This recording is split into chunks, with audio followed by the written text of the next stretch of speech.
Eu sou Léo Farias, cofundador da Horus DPO, e aqui comigo está o Cláudio. Estamos caminhando para o terceiro episódio da Horus DPO, e o convidado de hoje é o engenheiro Alisson Neves, que vai estar compartilhando aqui com vocês um pouco mais sobre inventário, mapeamento de dados. Eu vou passar a bola aqui para o Cláudio dar um alô para vocês e a gente já corta para ele. Bom, gente, bem-vindo aí ao terceiro episódio. Então, hoje a gente vai discutir, né, com o nosso convidado, um especialista no assunto, sobre mapeamento e o mapeamento de processo e inventário de dados. Bom, vamos lá, Léo? Vamos sim.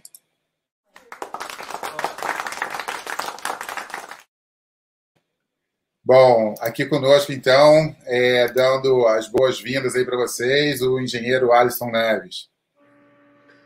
Boa noite, pessoal. Boa noite, Cláudio. Boa noite, Léo. Primeiramente, agradecer pelo convite de participar da Hora do DPO. Muito obrigado mesmo pelo convite. Estou à disposição de vocês. Beleza. Cláudio, vamos lá? Vamos. Então, o Alisson, primeiramente, a gente percebe assim, no mercado que tem uma dúvida assim, muito grande, né? A gente fala muito do mapeamento e inventário, né? O que seria um mapeamento de processo e inventário? E também tem aquele artigo 37, né, da LGPD, que fala sobre o registro das operações de tratamento. Seria isso? Pode explicar melhor, por favor? Claro, vamos lá. Então, a LGPD fala, como você citou, o artigo 37, sobre o registro das operações de tratamento.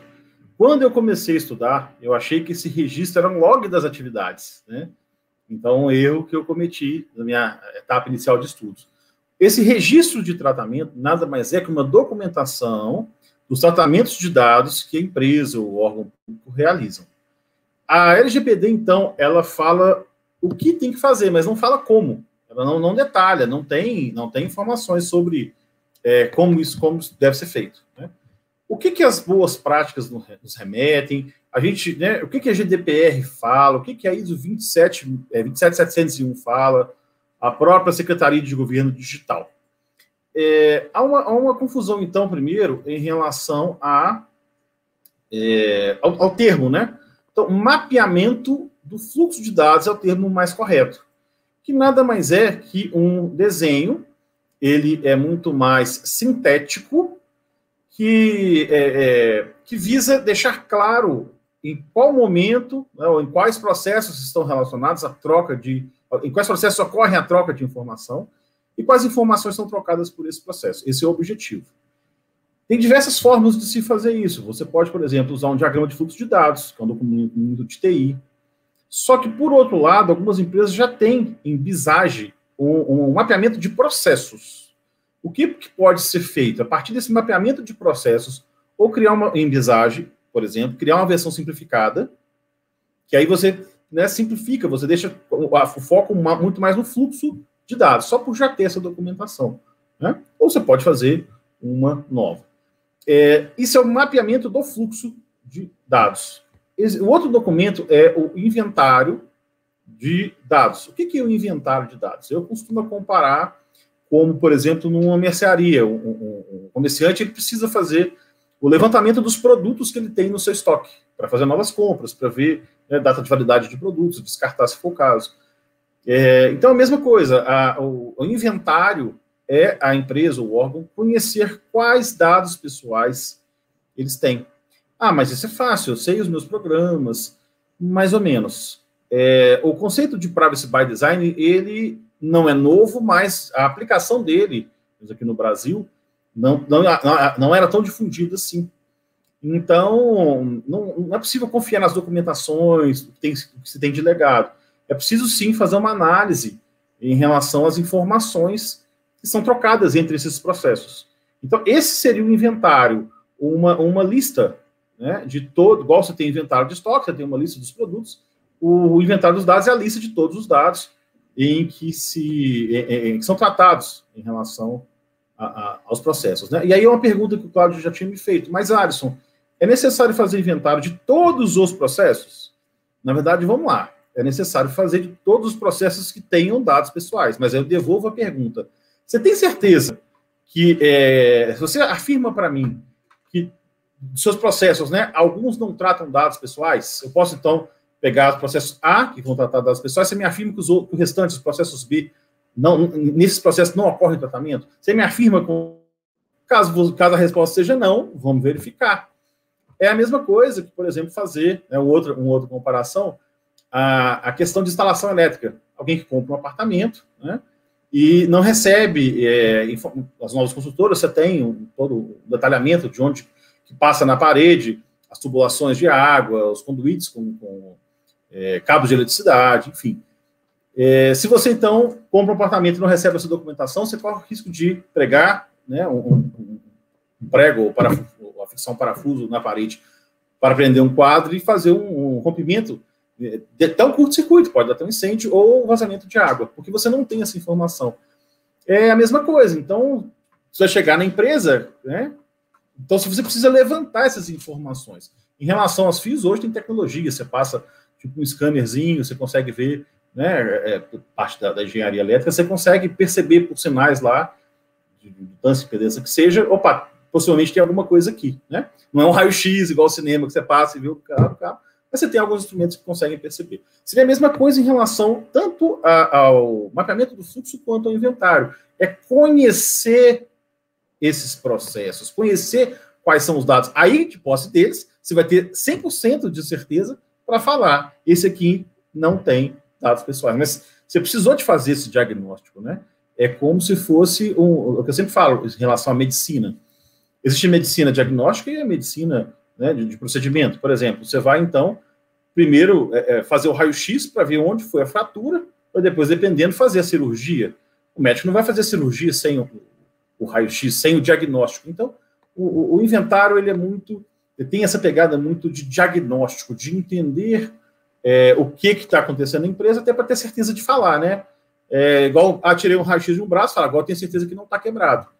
Poxa, mas perdeu-se o raio-x, teve exposição, né, à radiação, mas é necessário para que você tenha essa certeza. A mesma coisa em relação aos dados, né? É necessário inventário, é necessário o mapeamento de fluxo para que você tenha certeza que você não tem dados pessoais ali nesse tratamento. Perfeito, Cláudio? Perfeito. Assim, só uma dúvida. Muitas empresas, elas não têm esse mapeamento de processo, um fluxo já feito anteriormente, né? Sim. Teria como fazer o inventário sem ter acesso ao mapeamento de processos ou de fluxo anterior? Tem sim. É mais traumático, mais trabalhoso, mas tem sim. É claro que é um céu de brigadeiro quando o consultor ou mesmo funcionário, né, dentro da empresa, ele chega para fazer o inventário, o mapeamento, e ele já tem informações prévias, ele já tem documentações exaustivas, né, manuais de procedimento, enfim. Mas nem todas as empresas, nem todos os órgãos têm essas informações disponíveis.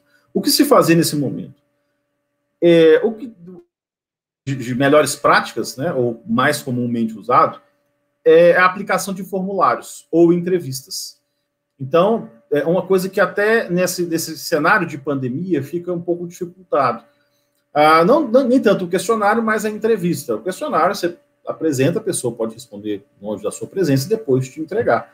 Mas a entrevista, claro, você vai perguntar, a pessoa vai responder. Você tem, tal qual quanto o questionário, você tem as perguntas pré-definidas, na sua entrevista você tem também o seu roteiro de entrevista, que vai perguntar. Então, é a forma mais comum. Eu tenho algumas experiências que eu já fiz até lives em relação a isso, qual que é a desvantagem da entrevista, você chegar fazendo a entrevista de cara? Né? Na minha opinião, a entrevista é muito melhor que o questionário, porque você consegue ter essa interação com o entrevistado. Então, às vezes, dependendo da resposta dele, você pode fazer uma pergunta que nem estava no roteiro, o que não acontece no questionário. Ele está lá, as respostas que você vai ter no questionário estão limitadas às perguntas que você fez, obviamente. Né? Com a entrevista, você consegue essa adaptação, você consegue, então, mudar a rota, né, do avião, né, mudar o trajeto. E melhor ainda, em vez de chegar entrevistando direto. Bom, sim, nessa pandemia é muito mais difícil, né, mas fazendo uma dinâmica de grupo, como assim? Vamos fazer uma técnica de facilitação. Então, chama-se uma pessoa de cada setor da empresa, preferencialmente não os gerentes, mas quem atua mesmo, né?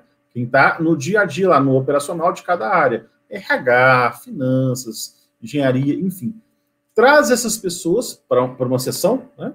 E aí um facilitador, ele começa a tentar extrair dessas pessoas informações. Com quais ferramentas? Eu gosto sempre de utilizar o que já é mais conhecido, que já tem, né, consolidado, mesmo que que não seja para essa finalidade. Então, por exemplo, experiência muito boa que eu tive foi a utilização do Business Model Canvas. O Business Model Canvas ele é usado para gestão de negócios, né? O pessoal até fala que se consegue abrir uma empresa num guardanapo, né? Sócios conversando, entendendo guardanapo para abrir uma empresa, por que não num Canvas? Na verdade, isso é uma balela.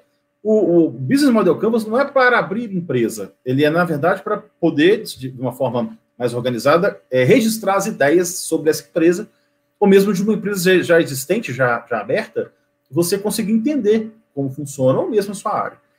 Então, a aplicação desse Business Model Canvas com todas as pessoas, né, onde eu perguntei como é que funciona a sua empresa, o que é essa empresa? E eles vão preenchendo, né, tem clientes, o que está sendo vendido, para quem está sendo vendido. E aí, onde é que a gente pega mais atenção? Atividade-chave, parceiro-chave. Opa, identifiquei aqui operadores, identifiquei aqui os processos que, né, nós vamos começar a entender. Mas é claro que não dá para chegar perguntando quais são os processos, às vezes nem lembra. Então, por isso que é bom eles irem, né, escrever na empresa, até um conhecendo a área do outro nesse momento. Enfim, se você consegue, nesse momento, saber quais são os processos e quais são, né, os operadores, como eu falei, ok? Num segundo momento, aí sim, você já identificado os processos, você pega quem que é a pessoa responsável, de novo, não o gestor, mas está no dia a dia, para fazer a entrevista com essa pessoa. Então, ela já participou, olha que legal, ela já participou dessa oficina onde estava todo mundo junto. Ela já viu, porque às vezes as empresas os órgãos têm muitos silos, né? Um processo ele começa no departamento e percorre vários departamentos, mas a pessoa os funcionários têm aquela visão míope, né? Focada só nas atividades que ele faz, sendo que o processo ele é uma cadeia. Ao colocar as pessoas, né? Por exemplo, você coloca engenharia e compras. Engenharia, claro, que manda pedidos de compra para compras, né? Mas sabe o que acontece lá? Tem detalhamento em relação aos atrasos. Então a empresa começa até a se descobrir. E aí, chamando as pessoas responsáveis por cada pedaço, você tem informações, né, melhores, com mais qualidade, maior detalhamento. Então, isso te ajuda a fazer uma entrevista mais bem feita, né? Porque a entrevista não depende só do entrevistador, depende também do entrevistado.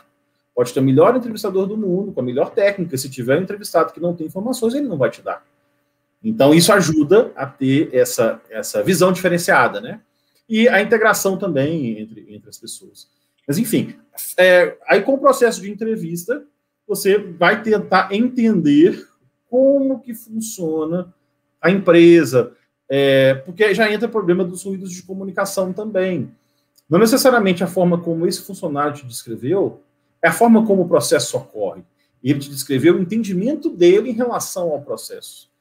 Então, o que se sugere, né, minha sugestão? Após a entrevista, elabore, a primeira coisa, o mapeamento de fluxo, para que você mostre para ele esse desenho, e aí, onde o Visage tem uma vantagem em relação ao diagrama de fluxo de dados, que é um documento mais de TI. Mas se você usa o Visage, que é um documento para mapeamento de processos, pode ser que a empresa já tenha alguns processos mapeados, ou esse funcionário já trabalhou, enfim, ele conheça essa linguagem de mapeamento de processo, já tinha visto algum documento feito em Visage, em BPMN. Então, na hora que você apresenta para ele fala, opa, isso aqui é parecido com um fluxograma, é fácil de entender, tal. E aí ele vai te falar, opa, não, tá errado aqui seu entendimento, Alisson. O meu processo é assim, ele faz as correções, né? Você vai, depois corrige, mostra para ele, não, tá certinho, isso mesmo. E aí, para ter certeza, você mostra para o gerente, né? O entendimento é esse mesmo, então pronto, você já tem toda a informação sobre o processo que você vai fazer, né? Lembrando que você não fez um mapeamento de processo, isso seria um outro projeto, você fez um mapeamento de fluxo, né? Sabe? Cuidado para não misturar, porque senão seu escopo de adequação ele fica gigantesco. Eu fui conversando com algumas pessoas, né? E eu recomendei isso. Eu falei, não faça o mapeamento de processos junto. Faz aqui um fluxo, atenda a esse escopo urgente da LGPD, por causa da entrada em vigor, né, da parte das sanções aí, atenda esse escopo e depois você vai mexer com o mapeamento de processo. Agora, para outras... À vontade, Léo. Desculpa te interromper, só para... A hora que você quiser. Tá ok. Então, deixa eu te perguntar uma coisa. São alguns pontos, né? Você já se deparou com alguma organização que deu preferência a seguir o mapeamento de processo ao invés do inventário dos dados para dar mais celeridade a isso? Porque, assim, no meu entendimento, quando você opta pelo mapeamento de processos em detrimento à questão do inventário de dados, você não vai ter como ir ali nos pormenores, se for o caso da base legal, por exemplo, tem várias, né? Mas se for o caso de ser um consentimento, talvez você não consiga, de fato, executar as preferências daquele titular. Ou seja, se estiver mapeando o processo e ele te pedir que não quer mais comunicação por WhatsApp, por exemplo, ou por e-mail, se você, independente de se registrar isso ou não, se você não estiver acompanhando ali nos pormenores os dados, corre o risco de você entrar em contato com ele e acabar causando uma violação de privacidade. Então, você já é mais comum do que imaginam as empresas equivocadamente seguirem pelo mapeamento de processo ou até mesmo pela quantidade de recursos, enfim, não sei. Mas você consegue compartilhar alguma experiência com relação a isso? Claro, claro. E eu falo, graças a Deus, até hoje nenhuma empresa ela abriu mão do inventário. Porque, lembrando, né, mapeamento de fluxos, inventário e mapeamento de processo. Então, do inventário, nenhuma empresa abriu mão até hoje. Eu não tive esse impasse. Que, se eu tiver, recomendo fortemente. Então, para escolher entre um e outro, eu prefiro escolher o inventário, porque vai me dar mais detalhes. Eu digo escolher ficar, né? Eu abro mão, então, do mapeamento de fluxo. Porque o inventário me dá mais detalhes. Não, perfeito. O mapeamento de fluxo, ele é sintético e o inventário, ele é analítico. Então, eu prefiro informações mais analíticas para eu poder, como você falou, atender melhor, né? Mas eu não tive, não. E se tiver, eu vou tentar convencer a empresa, né, do bem que o inventário faz, as vantagens dele. E só para complementar aí a pergunta, antes de passar aí para o Cláudio, com relação ao tempo, né, dessa trilogia aí que você acabou de falar, qual o tempo, mais ou menos, numa empresa? É tudo estimado, né? É tudo hipotético, mas vamos pegar, de repente, um exemplo de uma agência reguladora, né, que é uma organização grande. Quanto tempo demoraria essas três etapas aí que você acabou de citar? Bom, agências reguladoras são órgãos, são empresas muito grandes, né? Trazendo para a tecnologia. São empresas muito grandes, com muitos processos. Então, o prazo ele é muito grande. Agora, a gente está falando de quê? De um mês, a gente está falando de 6 meses, a gente está falando de 1 ano. E a resposta de consultor, que é o que ninguém gosta, mas depende. Por que depende? Porque tem vários parâmetros. É como se fosse uma equação. Tem vários parâmetros de entrada e saída em função delas. Então, primeiro, tamanho de equipe envolvida. Qual que é o tamanho de equipe envolvida? Se for uma pessoa só, para fazer o inventário de uma agência ou de uma empresa pequena, enfim, né? Coitado, esse está fazendo sozinho. Se for um time, mais pessoas, opa, então vai muito mais rápido. Outra, a disponibilidade das informações. Já tem tudo mapeado, né? Ou vai ter que fazer muita entrevista? Então, não tem um número mágico, assim, um número cabalístico. Em diversos locais, pode caçar na internet aí, um número meio que mágico, que se fala, demora de 6 a 8 meses para fazer uma adequação, né, à LGPD. E é aquilo, né? Depende do que você quer fazer. Né? Você quer fazer todos os processos? Você quer fazer todas as áreas? Ou não? Quer fazer só uma parte? O que é mais importante? Né? Eu quero fazer... lembra que em relação ao titular, você tem 3 tipos que eu vejo, né? Funcionários, clientes e fornecedores. E que numa agência, por exemplo, a gente só muda os nomes. Seriam servidores regulados e, por exemplo, terceirizados, né? Os servidores seriam os funcionários, né? Os regulados seriam os clientes e os fornecedores seriam os terceirizados. Você só muda os nomes. Mas onde é que você tem mais dados? Você tem mais dados de regulado ou mais dados de servidores? Depende da agência. Se for uma agência, por exemplo, que trate, né, imagina a ANS, tem muito de regulado, né? Muito mais de regulado. Então, por onde começar na ANS, por exemplo, minha sugestão seria pelos regulados do que os servidores.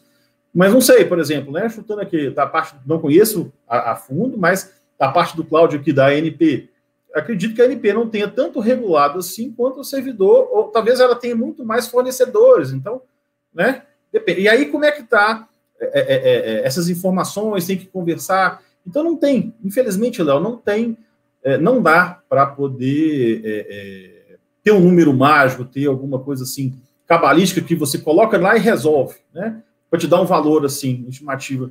Depende, cara, mas o que está se falando, porque, né, para responder, o que tem se falado é de 6 a 8 meses. Mas, sinceramente, eu não acredito num processo completo de adequação numa agência, dentro que você perguntou, consiga ser feito em 8 meses. Eu não acredito. Eu não acredito. Só para dar uma ideia, antes de passar para o Cláudio, quando a gente fala de agência reguladora, a gente está falando o quê? De 1.000, 2.000, 3.000, 5.000 funcionários, só para dar uma estimativa para o nosso público. É porque tem agências de vários quantitativos de pessoas, né? Tem agências, por exemplo, que o pessoal não estava nem conseguindo definir quem seria o encarregado, porque, dado o reuniões que a gente participou, o Cláudio participou também, né? Não tinha volume de servidores suficiente para poder colocar o encarregado. Você vai tampar, você veste um santo para desvestir outro, né? Não tem como contratar e não tem se colocar alguém, você está vestindo um santo para desvestir outro. Então, tem agências muito pequenas. Não me passaram o número, né? Mas eles falando lá que não tinham pessoas suficientes. Então, agora, quantitativo você consegue, né? Na internet você tem quantitativo aí de cada uma das agências. São de vários tamanhos, né? E não só agências, né? A gente entra também em relação a órgãos do CISP. Tem órgãos, né? A gente entra agora para a parte de que até esse que eu falei, né? Que não conseguia. Gente, é muito mais um órgão do CISP do que uma agência. Então você consegue esses quantitativos, né? Na internet para fazer as análises, né? Mas as agências eu não vejo que tenham, né, ao que eu sei, ao que eu saiba, menos que 1.000 pessoas. Mas muito mais que as pessoas, né, que os servidores, a complexidade está nos processos. Ela pode ter, chutando 10, tem 10 servidores só, mas a quantidade de processos é tão grande, tratamentos de dados é tão grande, então o que torna mais complexo é muito mais a quantidade de tratamentos de dados, a quantidade de processos que tem, do que a quantidade de servidor. E aí, a quantidade de processos está relacionado à área de atuação dela. O que ela faz, né? Então, não dá, cara. Né? Essa é a minha percepção. Posso estar errado, mas essa é a minha percepção. São muito diferentes. A gente não consegue jogar todo mundo na mesma balança, no mesmo prato, equalizar complexidade, né? E equalizar também prazo. Vamos falar assim, vamos parametrizar. Uma agência é tanto tempo, empresa privada de tantos funcionários é tanto. A mesma privada é difícil, não tem como. Você tem que entrar, fazer primeiro essa análise, né? Que eles chamam de assessment. Então, você faz um assessment lá para você conhecer a empresa, se for consultor, precificar. Aí você vai levantar um tempo, né? Uma estimativa, precificar e correr, né? Para ver se vai ser aprovada ou não sua proposta. Mas é complexo, a coisa não é tão... Eu conheço muita gente, por exemplo, empresa privada, que estimou, não vou falar nomes, valores e tal, mas estimou errado. E aí, no final, estava pagando para trabalhar, né? Com um contrato assinado, tem que fazer. Então, o inventário é uma parte onde o erro de estimativa ele pode ser muito grande. Eu vou fazer só... Mas na hora que você vai ver, a massa de dados é muito grande. Então, é a maior parte também, inventário, só para fechar, abrir para vocês perguntarem, o inventário é de todas as ações, de todas as atividades de adequação à LGPD, o inventário eu vejo como a que demanda mais esforço, né, mais tempo, e em função disso é mais caro, né, porque você tem hora empregada, mesmo se você fazer à mão sem software. Então, ela se não for mais cara, uma das mais caras, né? E se você errar no inventário, você tem um grande problema em nós enquanto consultor. Então, o Alisson, só para a audiência aqui. O artigo 37 fala de registro das operações de tratamento. Tá? Perfeito. Isso é um inventário? Na verdade, não é que isso é inventário. O inventário é uma das formas que existe para atender a essa essa solicitação. Mas, né, sei lá, vão inventar nós três aqui, alguma forma diferente, não sei o que, tal. Cara, inventei, tá? Isso aqui é o que eu estou fazendo. A diferença entre eu inventar é que é uma coisa que não é uma boa prática, né? Não está difundida entre a comunidade. O inventário é uma boa prática, difundido na comunidade, e até algumas autoridades supervisoras, como o ICO da União Europeia, eles têm alguns templates.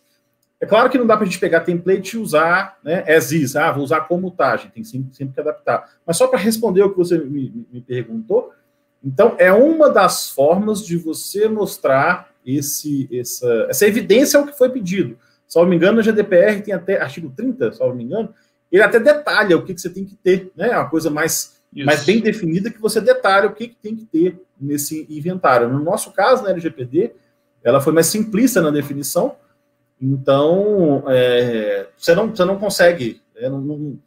Se você não define o que precisa, tudo atende, né? Você não tem uma definição, tudo atende. Então, até complementando o que você está dizendo, tendo em vista, né, que a LGPD ela não explicita os requisitos mínimos, né? Você mais ou menos tem que retirar algumas informações. Você aproveita, por exemplo, direitos do titular. Você tem que ter uma base legal, né? Base legal, não, hipótese de tratamento prevista, né, para fazer o tratamento de dados. Então, isso está espalhado na nossa legislação. Então, meio que passa a ser uns requisitos mínimos, digamos assim. Mas eu queria perguntar para você o que você usa para estabelecer um mínimo que você tem que solicitar. Seriam essas informações que estão ali na LGPD e você vai precisar para outras etapas, tá? Para relatório de impacto, até mesmo para controle de incidente de segurança, enfim. Ou você usa também a GDPR, o artigo 30, para ver o mínimo, a própria ABNT ISO 27701, na seção 7.2.8, que ela fala alguns os requisitos mínimos, né, para ter o registro, que tenha um registro de operações de tratamento, ou o próprio governo, né, que através da Secretaria de Governo Digital, do Ministério da Economia, tem também lançado oficinas explicando e colocando alguns requisitos mínimos. Como que você tem trabalhado? Como que é a sua planilha? Sim. Então, vamos lá. O que eu tenho, tanto para público quanto para privado, o que eu tenho recomendado? Claro que essa sempre é uma recomendação minha. Nem todas as empresas que eu atuei, eu estou como encarregado, muitas vezes, em apoio ao encarregado como membro da equipe LGPD. Então, faço as minhas recomendações, né, que podem ser aceitas ou não pelo encarregado. Mas, enfim, o que eu recomendo? Exatamente o que você falou. Não tem definido, não tem um item lá, mas tem espalhado pela LGPD várias coisas que você precisa atender. Então, é como se você fosse catando milho, né, para poder atender. Mas não necessariamente você precisa atender também pelo inventário. Você pode ter outros documentos, algumas outras coisas. A partir do momento que a LGPD não fala, você tem que ter o inventário, né? E nem a GDPR fala sobre inventário, ela fala o que tem que ter, né? Foi muito mais uma boa prática, uma recomendação. Mas em termos de dado, o que se percebe que tem de mais comum aí, o que pode servir de orientação? Como eu falei, o próprio artigo 30 lá, na GDPR, ele traz. Porque qual que é o perigo em relação a essas informações, Cláudio? Já falei que é um documento caro, é um documento que se gasta, né? Se investe muitas horas para a realização. E quanto mais campos, quanto mais informações tiverem nesse documento, mais tempo vai se gastar, mais caro ele vai ficar. Então, o que eu recomendo é o mínimo necessário. Tipo, não invente moda, mas qual que é o mínimo necessário, né? Então, você pode colocar o que você quiser lá, né? Você pode aumentar. Mas a GDPR, pegando aqui uma cola, né? Ela fala o nome e os contatos dos responsáveis pelo tratamento, né? Quem que é porque às vezes você pode ser o controlador, o operador. Então, quem que é o controlador, às vezes você mesmo, né, a própria empresa, a finalidade, né, para que você está tratando esse dado, seja coletando, armazenando, entra no LGPD, um gancho em relação à finalidade. A finalidade leva a uma base legal, a hipótese de tratamento. Então, eu já tive... tem-se uma grande corrida ou desinformação em relação a usar consentimento como base, né? Base legal. Sempre que consentimento, ele necessita uma gerência sobre isso. Vamos falar daqui a pouquinho, né? Eu vou concentrar na pergunta. Descrição de categorias dos titulares de dados, né? Transferência internacional tem prazo para apagamento e uma descrição de medidas que você tem. Essas seriam as orientações do GDPR. E a ISO 27701, que é uma ISO de privacidade, né? Atua em conjunto lá. Eu digo que é uma irmã gêmea, né? Bivitelina, da 27001. 27001 é para segurança, 27701 é para privacidade. Então, ela fala tipo de tratamento, propósito para o tratamento, descrição das categorias de dados pessoais dos titulares, então está vendo muita coisa parecida. Aí entra, né, onde é que eu falo, quase que o senso comum, né? Todo mundo está fazendo. As categorias de destinatário para quem o dado pessoal tenha sido divulgado, né? Se você fez um relatório de impacto de privacidade, o RIPD, avaliação de impacto de privacidade, descrição de medidas que você tenha tomado. A gente agora vai no outro que você falou, né? No guias operacionais de adequação ao LGPD, elaborado pelo SGD do Ministério da Economia. De todos os templates que eu analisei, que eu vi, esse é o template mais completo. Ele tem uma maior quantidade de informações.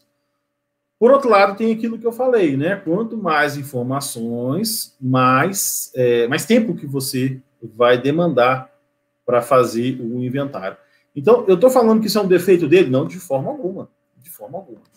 O que acredito que a intenção do SGD foi em fazer esse template para fazer aqueles alicates suíços, né? Que é canivete suíço, que você tem várias funcionalidades, você usa a que você quiser. E eles mesmos já mencionaram explicitamente isso. Não é uma recomendação, não é uma obrigação.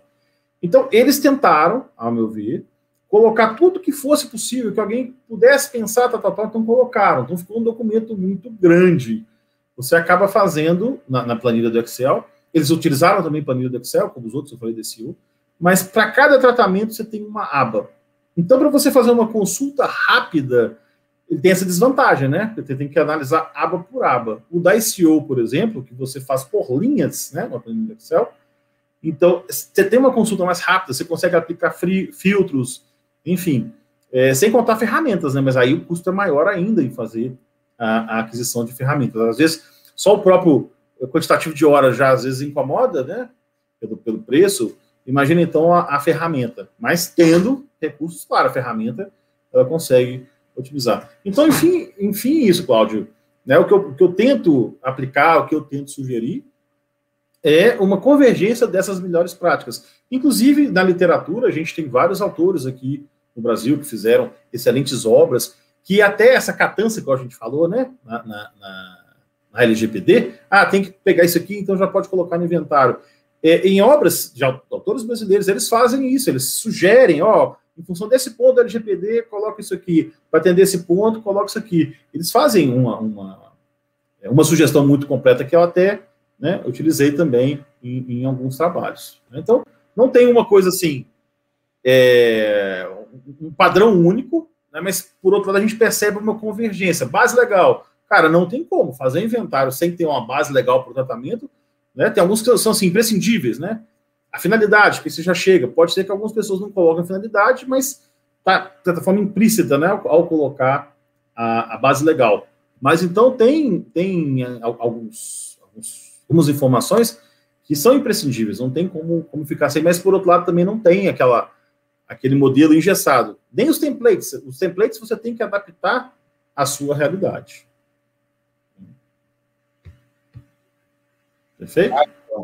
Então, deixa eu te perguntar uma coisa. Com relação ao encarregado, ao papel dele, nessa questão do inventário, enfim, como é que ele funciona? Ele vai mais servir como enfim, papel de execução, coordenação, orientação, onde ele realmente vai atuar, o que você pode dizer aí para a gente com relação a isso? E aproveito também, já para emendar uma outra pergunta.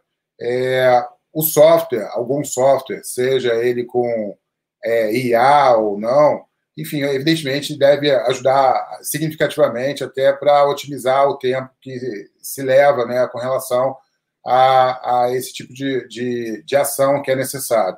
Mas tem muitas empresas, e a realidade da grande maioria, talvez dos CNPJs, que a gente tem mais de 11 milhões de CNPJs aí, que são de micro e pequenas empresas. O Excel ele atende muito bem, né? Então, por fim, essa pergunta é só para realmente perguntar qual a sua opinião com relação a software vezes Excel. É lógico que a gente sabe das funcionalidades, enfim, dos benefícios que um software pode trazer, né? Se ele for bem programado. Mas eu queria que você falasse um pouquinho sobre isso. O papel do encarregado na produção dessas etapas e com relação ao uso ou não de um software. Até para quem não tiver software, ou se tiver alguém aqui que seja, por exemplo, um autônomo, um profissional liberal, ele fica um pouco mais tranquilo, né? Que senão ele acha que não vai dar conta. Sim. Vamos lá. Em relação ao encarregado. A minha sugestão, que a gente tem, então, duas etapas, né? A adequação, o projeto de adequação à LGPD e depois da empresa já adequada, né? Esse carro já construído, o encarregado vai entrar como motorista para pilotar esse carro. Então, se é um carro que ele ajudou a construir, ele consegue dirigir melhor. Então, por isso a minha recomendação. A minha recomendação é que, na medida do possível, sempre o encarregado esteja envolvido em todas as atividades de adequação, incluindo o mapeamento de fluxo e inventário também.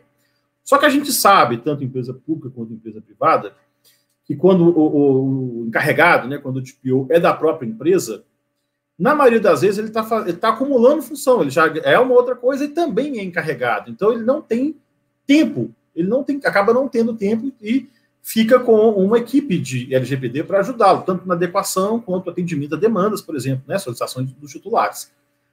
E vai na realidade de cada um, mas a minha sugestão é essa, que o encarregado se envolva o maior possível nisso, né? Seja, quanto mais imerso nisso, melhor. O engraçado é que isso vai contra essa minha sugestão, ela vai contra alguns frameworks de adequação de GDPR. Por exemplo, o da Exim, né, do autor Kirazaglo. Exim, então, pegou a obra do Kirazaglo, né, sobre adequação à GDPR e adotou na sua trilha de certificação. E na sequência, primeiro, você faz um mapeamento, depois você vai entrar com o encarregado. Então, aí não tem como, né? Como ele entrou depois, não tem como ele... A não ser se for uma pessoa que tivesse envolvida no processo. Né? Mas qual que é a minha experiência? Lembra, se você tivesse todo o tempo do mundo, todo o dinheiro do mundo, é um outro cenário, mas vamos para a realidade? A LGPD já está em vigor, né? Que é surpresa às vezes para muita gente, e as sanções estão há poucos meses aí, agosto está chegando, está batendo na porta. Então, para uma empresa, para alguém que estiver escutando a gente e recebeu essa dominação, e falou assim, não, o que eu faço agora? Eu defino 4 primeiras coisas, não vou adentrar, né? A gente não tem tempo, mas só para vocês entenderem a importância que eu dou para o encarregado. Eu defino 4 coisas que tem que fazer, numa adequação mínima. A primeira coisa é encarregado. A primeira, antes de qualquer coisa, define encarregado. Interno, externo, que seja. Então, você vê a importância que eu dou, não só que ele participe de inventar, mas de tudo. Segundo, por que o encarregado? Porque ele é interface. Né? Ele é interface com a NPD, interface com os titulares, ele é como consultor dentro da empresa. Segundo, define o canal de atendimento aos titulares. Como é que os titulares vão passar, né, as solicitações. E aí o encarregado está envolvido. Terceiro, documento interno, tá? Política de proteção de dados pessoais. Documento interno, irmã da política de cargos e salários, política de segurança da informação. E o quarto, aviso de privacidade. Derivado, né, claro, da política. Então, tá vendo como o encarregado foi o primeiro? Ele ajuda em tudo isso. O piano é pesado, então ele ajuda em tudo isso, ele se envolve, sabe como foi feito e consegue depois dirigir melhor esse carro. Em resposta agora à sua segunda pergunta sobre software. Cara, software é maravilha, né? A qualidade de vida que ele te dá, né? O software bem feito, as funcionalidades e tal. Mas, por outro lado, é a questão do investimento. Você tem dinheiro para investir? Se tiver dinheiro, sim. Né? Eu acho que tem que investir em software, por quê? O inventário, dentre outras coisas, é uma tarefa muito repetitiva. A chance de erro ela é grande em qualquer tarefa repetitiva. Classificar um dado, enfim.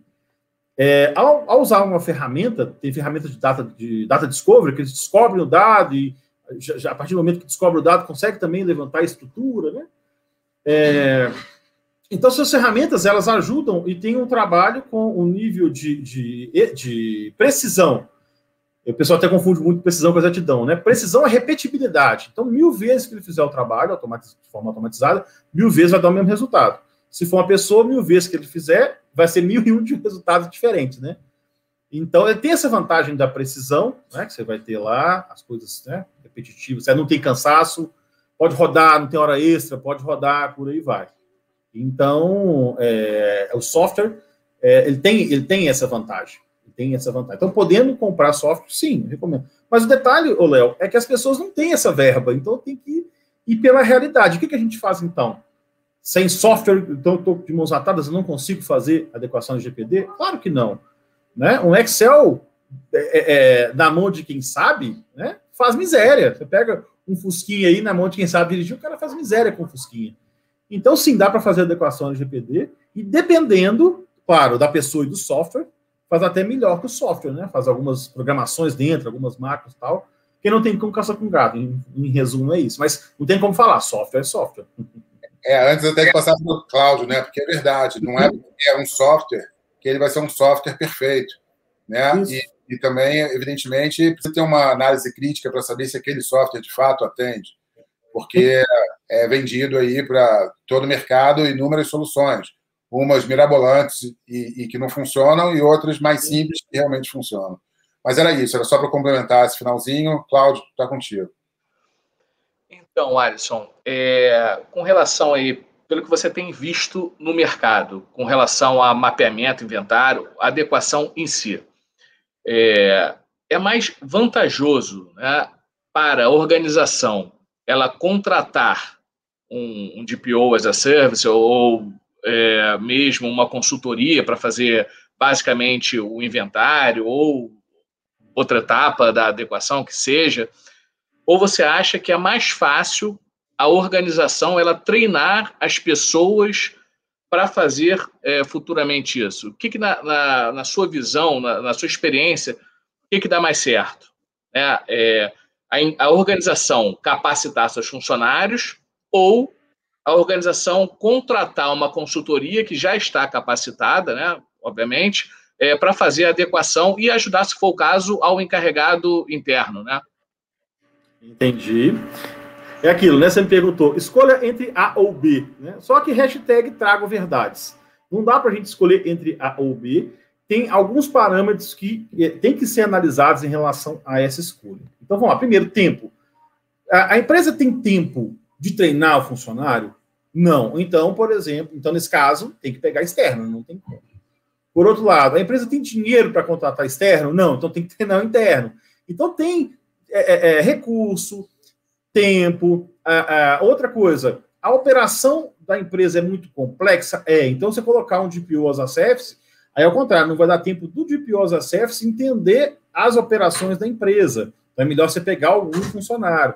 Então, são esses parâmetros, dentre outros, que tem que se analisar para chegar nessa resposta. Não tem uma única, falar, esse é melhor, esse é melhor. Depende desse conjunto de situações. Então, você me pediu um resultado da equação, o que eu te trouxe foram parâmetros dessa equação, que tem que ser analisados, muito bem analisados, para você não perder tempo, né?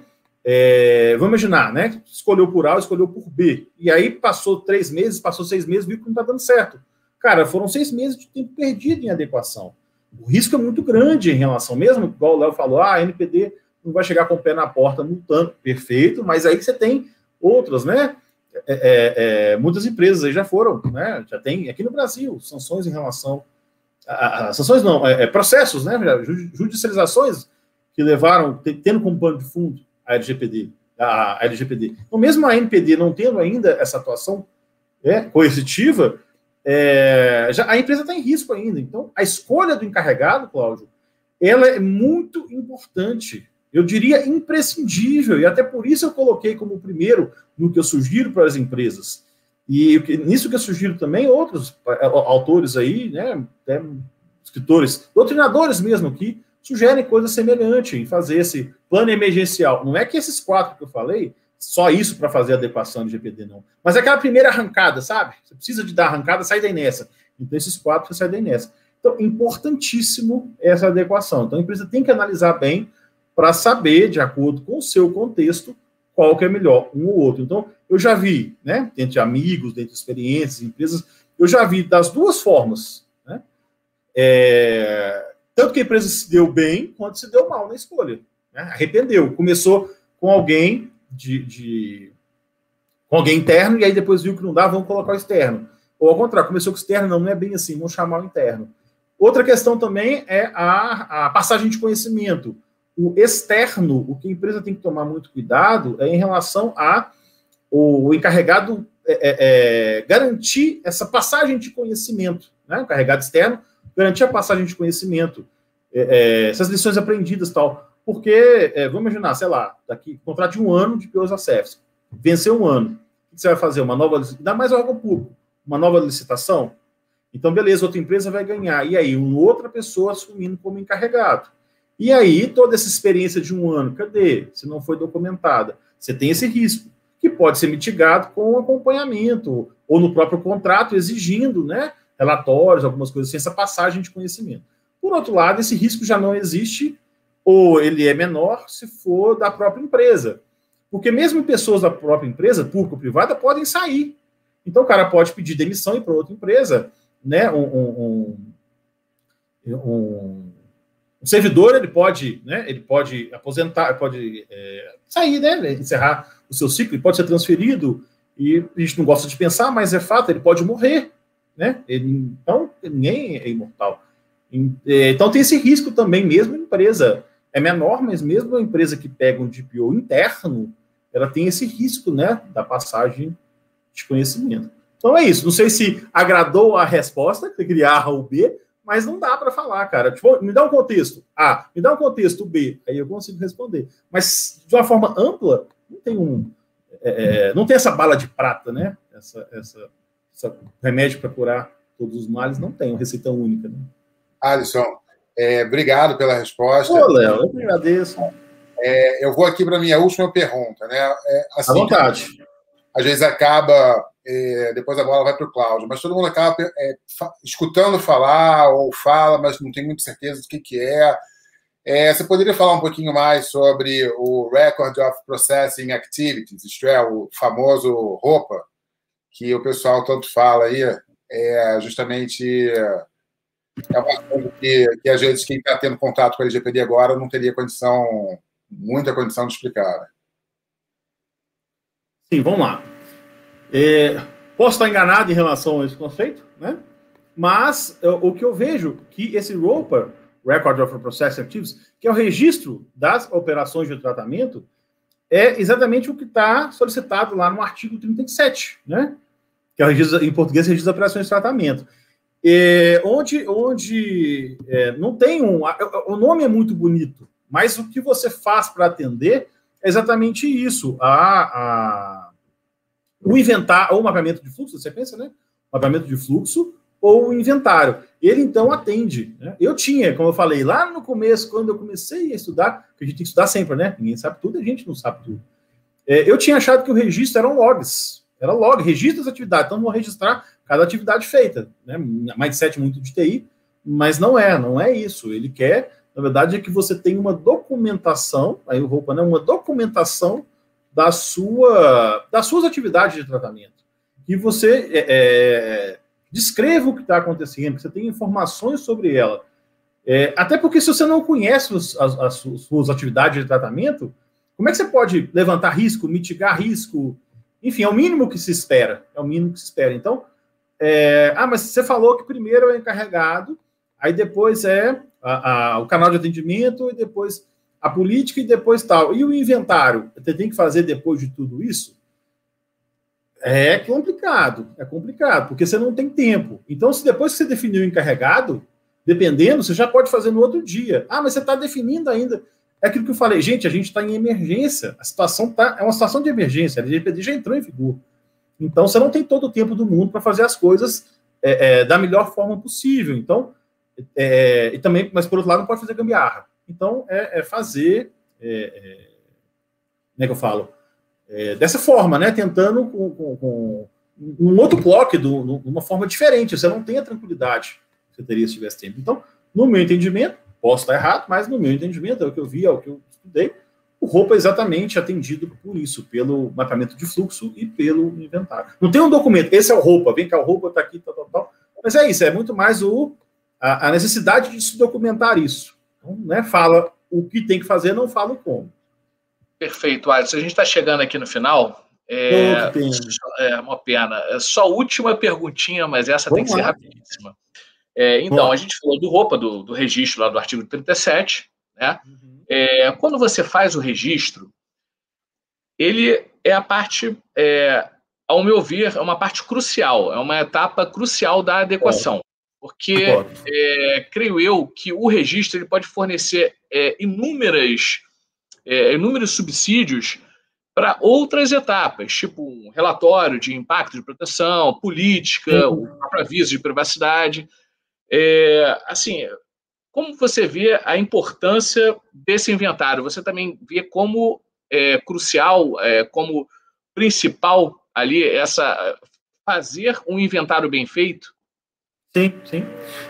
Você está correto no que você falou, né? Ele serve subsídios para outras coisas. Dentro do que eu falei, ao fazer a política, antes de fazer o inventário, né? Pode ser que após o inventário você precise revisar a política, né? Dada a importância dele, frisando a importância dele. Mas, voltando, cara, antes ter a política e depois revisar, do que eu esperar fazer todo o inventário para ir para a política. Cara, e todo inventário das partes que mais demora, né? Desses 8 meses que se fala aí, eu acredito que 6, 7 meses seriam no inventário. É grande. Pensa, analisar toda a empresa, mas se não tiver informações disponíveis. Então, ele é importante sim, e uma característica, né? Você nunca vai ter esse inventário 100% atualizado. Por quê? Na hora, é igual, né? Acabou de arrumar a casa de limpar, vem alguém com o pé sujo e vai sujar a casa. É semelhante ao inventário. Você acabou de fazer, alguém alterou o processo, atualizou o processo, então você vai ter que voltar, né? É interessante você ter alguns controles para identificar quando os processos foram alterados, você ter alguns processos internos da empresa que avisem ao encarregado, mudamos esse processo aqui, para o encarregado, então, disparar a atualização, né, ou a revisão desse mapeamento. Então, é um negócio que vai ficar o resto da vida sendo atualizado.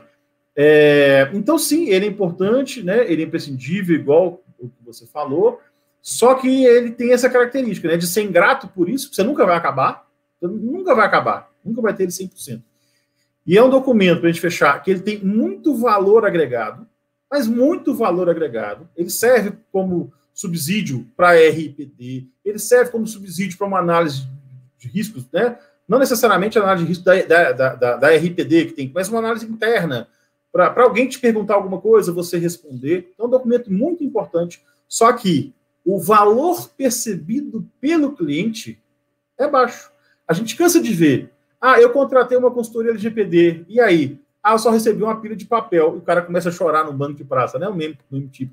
Então, infelizmente, o cliente não tem percepção desse valor agregado ao documento, né? É uma coisa meio que discrepante. Às vezes não está disposto a pagar, então é ingratidão. Eu acredito que, com o decorrer do tempo, a LGPD entrando em vigor, as coisas acontecendo, quando necessário utilizar, ao ser utilizado, aí as pessoas vão dar o devido valor, né? Não, ainda bem que eu fiz, ainda bem que eu tenho esse documento que vai me ajudar. Mas no momento, cara, eu não vejo ninguém dando devido, em termos de cliente, né? Dando o devido valor ao inventário. E até o seguinte, não tem jeito de fazer adequação sem inventário, não? Até isso eu já escutei. Mas, enfim, né? Obrigado, Alisson. Vamos aqui para as últimas colocações aí, para as palavras finais aí de agora. Eu vou passar a bola para o Cláudio, depois você despede, Alisson, e volta para mim e a gente fecha. Mas eu gostaria de agradecer aí a participação de todos. Realmente muito construtivo, né, Alisson, as suas colocações. Acredito que é algo que o mercado tenha muita dúvida ainda. Não vai ser com 1, 2, 3 lives que vai aprender, pelo contrário, é algo que demanda bastante tempo. E é isso, pessoal. Muito obrigado pela audiência, obrigado por estar presente aí. Siga a Hora do GPO lá no nosso LinkedIn, a gente tem página, lá no nosso Instagram também. E é isso. Cláudio, com você. Tá sem som, Cláudio.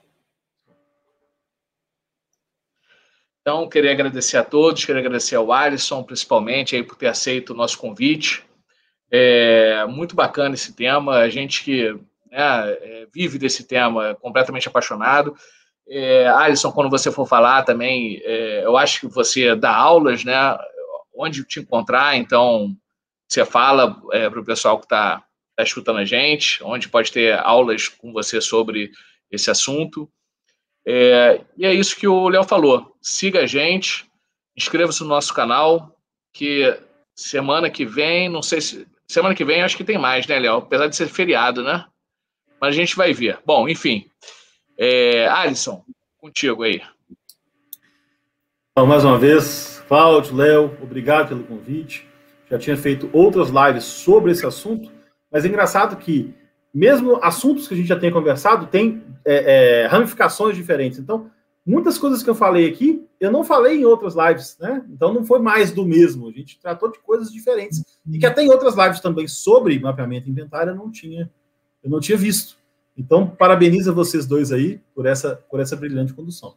Em relação às instituições de ensino onde eu leciono, como eu leciono em vários, para não puxar saco de uma em detrimento de outra, eu convido que acessem meu LinkedIn, né, analisem quais são as instituições e escolham a que mais adequar aos que quiserem ter aula comigo, que será um prazer para mim.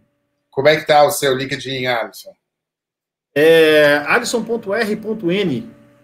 Maravilha. Pode procurar aqui, deixa eu só verificar. E tem também, né, na verdade, nas postagens que você fez lá, né, como eu estou marcado lá, as pessoas acabam que podem me a gente vai deixar na bio, não tem problema sim, não. Sim, tá. Maravilha. Pessoal, boa noite. Tchau, tchau. Até a próxima. Até logo, pessoal. Muito obrigado.